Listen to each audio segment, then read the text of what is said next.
देखिए, जो केंद्र सरकार ने पीछे हो जाए 3 कृषि कानून बनाया था और ये केंद्र सरकार का निर्णय था।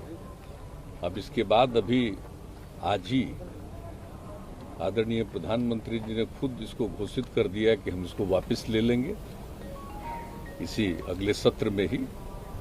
तो जो निर्णय उन्होंने लिया उसको वापस लेने का किया और बहुत ही स्पष्टता के साथ उन्होंने अपनी बातें रख दी कि हमने किसानों के हित में किया, लेकिन सब लोगों को हम समझा नहीं पाए तो हम वापस ले रहे हैं।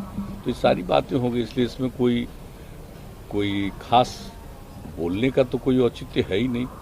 जिनको निर्णय लेने का अधिकार है उन्होंने पहले निर्णय लिया और बाद में उनको लगा कि अब इसको विड्रॉ करेंगे, उन्होंने वापस लेने का निर्णय किया। ये कहा जा रहा है बार बार कि जो चुनाव होने जा रहे हैं उत्तर प्रदेश और अन्य राज्यों में, उसको लेकर ये वापस किया गया है। नहीं, अब ये इसके बारे में तो कौन क्या बोलता है, ये तो सब अपनी अपनी बात बोलते रहते हैं। लेकिन आज जो तीनों कृषि कानून के बारे में आदरणीय प्रधानमंत्री जी ने स्वयं आज सुबह ही दे दिया है स्टेटमेंट और पूरी बात कह दी, तो इसलिए तो सब बात स्पष्ट है, उसमें कोई चीज अस्पष्ट नहीं है। और बाकी तो जिसको विपक्ष का जिसको जितना बोलने का मन है बोलता रहेगा। जनता की जीत है, अहंकार टूटा है। देखिए, इस तरह की बातें की सबको अपनी बात कहने का अधिकार है, बोलते रहते हैं लोग, बोलते रहेंगे।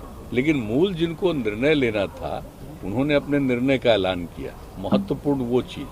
और बाकी कोई निर्णय थोड़ी लेते हैं, तो बाकी लोगों को भी बोलने का अधिकार तो है ही, तो अपना बोलते हैं। अच्छा, दिल्ली में भी लालू जी ने कहा है कि जातीय जनगणना को लेकर भी ऐसी अब आंदोलन करने की जरूरत है। ये क्या कहा हमको नहीं मालूम है, उनसे हमारी कोई बातचीत नहीं है। लेकिन उनके पार्टी के और उनके लड़के और उनके दूसरे लोग सब मिले हैं एक साथ, हम लोग हमसे मिले भी हैं और आदरणीय प्रधानमंत्री जी से भी मिले।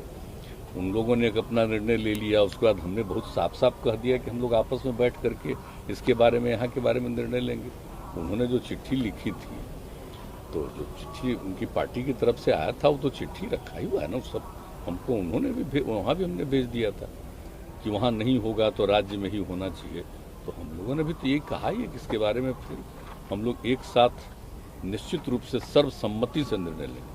हम लोगों के भी मन में बात है, लेकिन सर्वसम्मति से निर्णय लेकर के उसके बारे में करेंगे। मुख्यमंत्री जी, एक शराबबंदी को लेकर सवाल है कि जिस तरीके से आपने समीक्षा बैठक किया, कई घंटों तक बैठक हुई, आपको ये लगता है कि हाँ, बिहार में कुछ लोग हैं जो आपके इस शराबबंदी कानून के खिलाफ हैं, जो धंधेबाज हैं, वो चाहते हैं कि ये विफल ही हो जाए? नहीं, बिल्कुल ठीक कह रहे हैं, ये सही बात है। हम तो प्रारंभ से ही कहते हैं कि देखिए, कुछ न कुछ तबका तो ऐसा होता ही है। हर आदमी को आप उम्मीद करिएगा कि वो एक विचार का होगा, ये संभव नहीं। ये तो दुनिया भर की बात है। जो मनुष्य है, मनुष्य के बारे में ये जो स्वभाव होता है सबको मालूम है। तो हम लोग तो ये मान करके चलते हैं और शुरू से भी कहें कि कुछ लोग तो होंगे जो इसके खिलाफ रहेंगे, उनके हैं कि आपके हैं। लेकिन इसके लिए पूरा का पूरा प्रयास करना चाहिए, सबको समझाना चाहिए, गड़बड़ी करने वाले पर कानून के मुताबिक एक्शन होना चाहिए। ये सब बात हम लोग शुरू से बोलते रहते हैं, ये तो फैक्ट है। कुछ बाएं दाएं करता ही है और कितना गंदा काम करता है। आप देख रहे हैं किस तरह का शराब बनाना और लोगों को खाने की जो इच्छा होती है, देखिए उससे भी पता चलता है।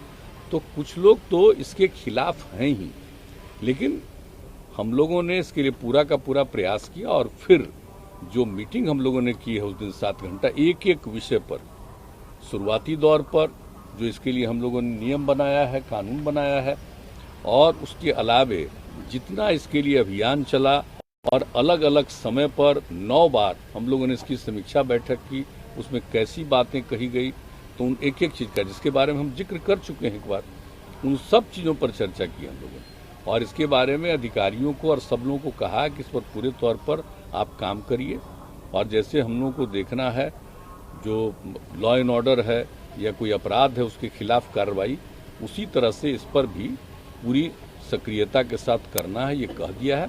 और इसके लिए और अभियान इसको खूब अच्छे ढंग से फिर चलाएंगे, ताकि कुछ लोग जो इधर उधर करता है तो फिर एक बार उन लोगों को ठीक करने की कोशिश हम लोग करें। यही हम लोगों का प्रयास हम लोग तो करेंगे निश्चित रूप से।